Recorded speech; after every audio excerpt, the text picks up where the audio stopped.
nous sommes face à un canular. C'est-à-dire que, en fait, nos universités, nos centres de recherche sont à la remorque d'un système international qui n'a rien à voir avec nos pays. Et nous finançons ça. La vérité, c'est que vous, parents, vous envoyez les enfants à l'université, vous êtes conscients qu'ils n'apprennent pas grand-chose d'utile. Mais vous êtes sous un chantage du diplôme. L'État, de son côté, n'a pas mis la créativité au cœur de son business model.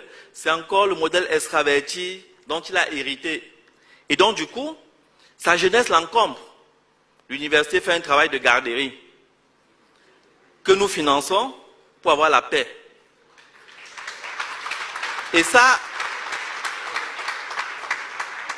si vous prenez la santé, qui est quelque chose sur lequel nous travaillons, nous formons longuement des médecins qui, à la fin, ne savent que prescrire des molécules occidentales. Il est là, le diagnostic, c'est pour déterminer quelle molécule occidentale tu vas acheter. Les gens se forment, ils sont pharmaciens pour vendre les molécules occidentales. Toute cette médecine dite conventionnelle ne représente pas 20%. L'OMS même dit que 80% des Africains se soignent hors de cette médecine conventionnelle. Mais tous nos budgets, c'est sous cette médecine conventionnelle qui est en fait juste une courroie entre l'industrie occidentale et les malades.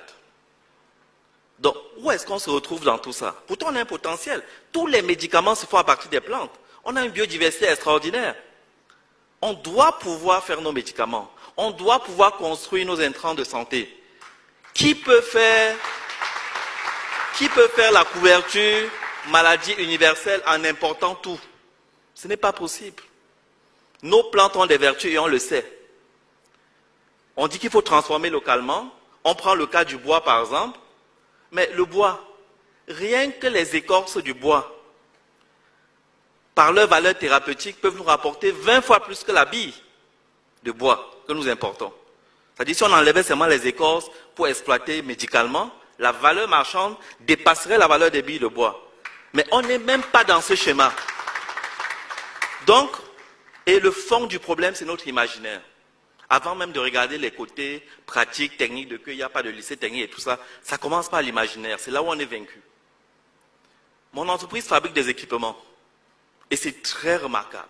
Chaque fois que je vais à une exposition, je présente par exemple un distributeur automatique de boissons. Dès que les gens rentrent, ils voient le distributeur, je fais la démo. La première réaction, c'est « les Blancs sont forts ».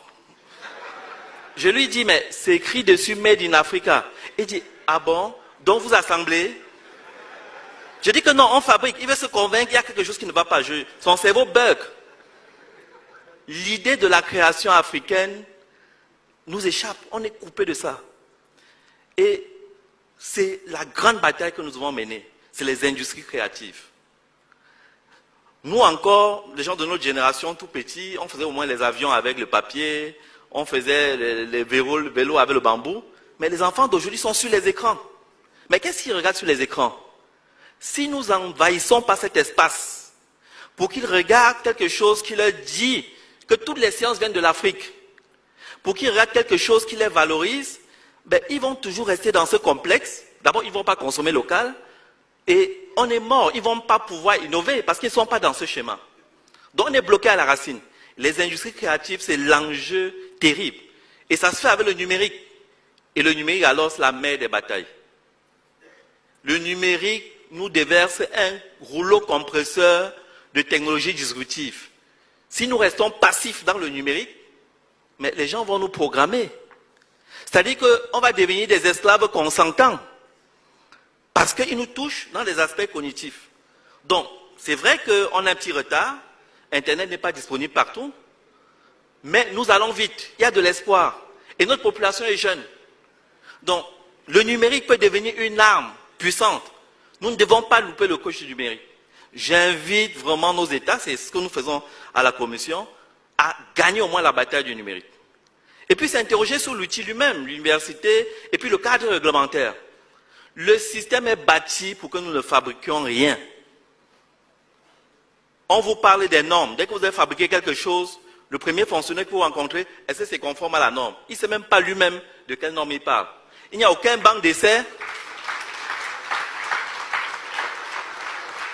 Il n'y a aucun banc d'essai pour évaluer les normes dont il est question. Ne vous leurrez pas, les normes ne sont pas neutres. Les normes doivent être construites par les Africains en tenant compte de ce qui peut se produire localement et avec un minimum, il faut trouver le juste milieu entre la protection des citoyens et la possibilité pour les Africains de fabriquer. Ça ne se passe pas autrement ailleurs. Et puis on va faire évoluer les normes au fur et à mesure. Et puis la préférence nationale. Mais les autres la font bien. Chez nous on dit made in Togo, made in ceci. Mais après, tout fonctionnaire peut commander ce qui est importé sans problème. Ça ne marche pas comme ça. Les Blancs nous ont bien amenés à faire les études d'impact environnemental. Parce que leur problème c'est l'environnement.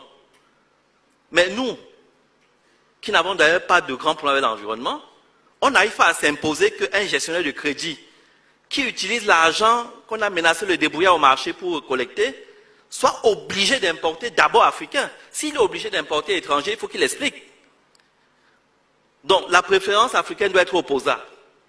Sinon, il n'y aura pas de déclic.